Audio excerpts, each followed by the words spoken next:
हा, दिलीप होते बोलतो. हा अण्णा बोला ना. ते कचऱ्यांचा मला फोन आला होता. हम्म. तुम्ही तिथे काय रस्ता होऊ देत नाही.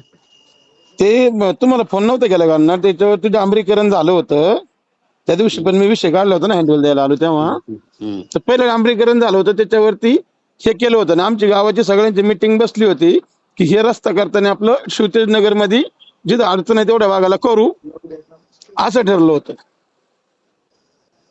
ऐक ना राजा, हम्म. आता मी दिलेले पैसे आहेत, माझी काही तक्रार नाही, विषय सोडून दे. हम्म, हम्म, हम्म. बाबाजी काळेने तुला पैसे दिले ना, मग तू तक्रार कर. आता नाही तू नाही केलं ना बाबाजी काळेचं काम मनापासून, तर त्याच्याकडे आण ना पैसे, आणि तुला काय पाहिजे ते गावाचं करून घे. नाही नाही अण्णा, तसा विषय नव्हता, माझं म्हणणं तसं नव्हतं. ऐक फक्त ना, ते एक तर आई घातली तर घातली, आणि परत एवढा रुपये पैसा करता करतोय रे तू. तुला दिलीप मोहिते माहित नाही अजून? नाही, मी त्या विषयावर बोललोच नाही, तुम्हाला विचारलं तेच अण्णा. तुला सांगतो, एवढे काम करून सुद्धा माझ्या डोक्यावर मुतला ना तू. गावचा सरपंच कोट्यावधी रुपये दिले, जी काशीत काढवायची काशीत काढवली तर काढवली परत, आणि परत आता शाजूकपणाचा आणतोय रे तो. तुला कोणी भेटलं नसेल इतकं वाईट आहे मी, तुला अजून सांगून ठेवतो. नाही मी नाही हिशोबात राहा. नाही आता ना. बाबाजी गाळेकडून भाडकावकडनं पैसे, आणि मग रुबाब करतो. तुझी बायको वाचवली याचं जाणीव तरी तू ठेवायला पाहिजे होती. लाज वाटायला पाहिजे आपल्याला की आपल्या गावावर एवढे मोठे उपकार अण्णांनी केले. 13-14 कोटी रुपये दिले गावाच्या विकासाने. विकास तर राहिला बाजूला, पण त्याला घोडा लावायचंच काम तू करतोय. लय सौजन्याने मी वागलो तुझ्याशी. आता मला नाही अण्णा, मी पण नाही ना काही चुकीचं नाही केलं अण्णा, मी कुठंच काही तसं. तुला आता पुढचे पडसाद कळतील मी काय आहे त्याचं. नाही, मी अजिबात तसं मी अण्णा तुमच्या विषयाला किंवा कोणत्या गोष्टीत वाईट करायला लागलो ना, त्याला त्याच्या आईचं दूध आठवतं. आपण दारूचा धंदा करतो, आपण नीट वागावं, नाही लोकांच्या खोड्या काढाव्या. आपली खोड काढली तर आपलं काय होईल त्याची कल्पना आहे तुला?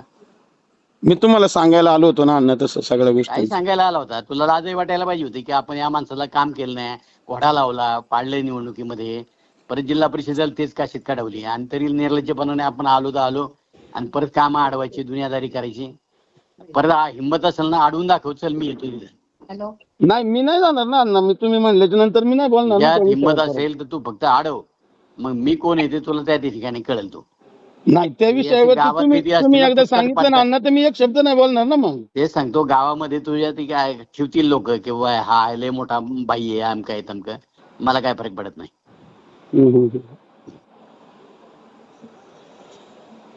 अरे जाणीव नाही आपल्या लोकांना, तिच्या आईला एवढीशा वाढी करता कोट्यावधी रुपये दिले आणि घोडा लावला मला सगळ्यांनी मिळून. आता किती रुपये आणले 1.5-2 वर्षामध्ये? नाही ना, तुम्हाला त्या दिवशी म्हणलं ना 1 रुपया पण नाही सांगितलं ना, आला. 1.5-2 वर्षात. मग आपण ठीक आहे, माझ्या वेळेला झाली होती, पण जिल्हा परिषद तू तीच झक मारली ना. नाही ना अण्णा, जिल्हा परिषदला मामीला विचारा, मी मामीचं काम करत होतो. चांगले कशाला माफेला सांगतो, तुझा भाचा तो पिंगळे पैसे वाटायला होता. आणू का त्याला? नाही आता सांगतो पोरांना आणतो त्याला उचलून. नाही, मी मामींचंच काम करत होतो. मामांचं मला माहिती तू कोणाचं काम केलं ते, तू कशाला मला सांगतो? पोरं त्या दिवशी त्याला तुडवले, त्या पिंगळ्याला दिले असे हातपाय गळ्यात घालायला. मी म्हणलं अजिबात हात लावू नका, आपण आपल्या हिशोबात राहा, डोक्याला बात नको करू. नाही, मी नाही बोलणार पण शब्द त्या विषयावर. ठीक. आणि तुला एवढं करून जर माझा दुसरा अवतार तुला बघायला मिळत नाही ना. मी आता तुम्ही सांगितलं, मी ऐकलं ना, मी काही एकही शब्द नाही बोलणार. ठीक. त्या दिवशी मी तुम्हाला फोन करून तर गेलो होतो बोलायला. तुम्हाला फोन केला म्हणून बोलायला गेलो होतो मी. तुम्हाला फोन न करताना मी बोलायला गेलोच नाही अण्णा. करता का मी आपल्या मनासारखं सगळं झालं पाहिजे एवढंच, बाकी काय नाही.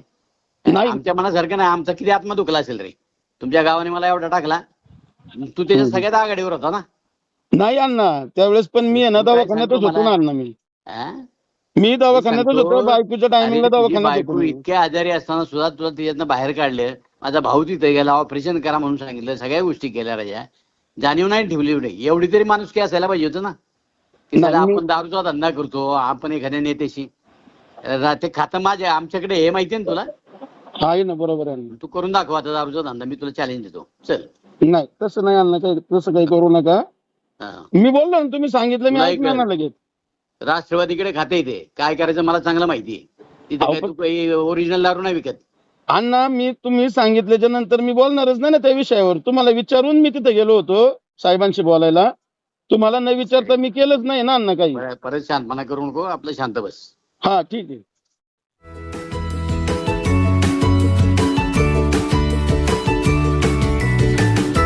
बातम्या शेतीच्या,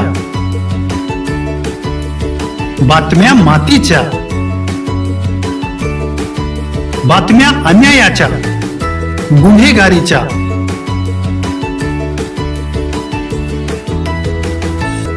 राजकारणाच्या आणि समाजकारणाच्या,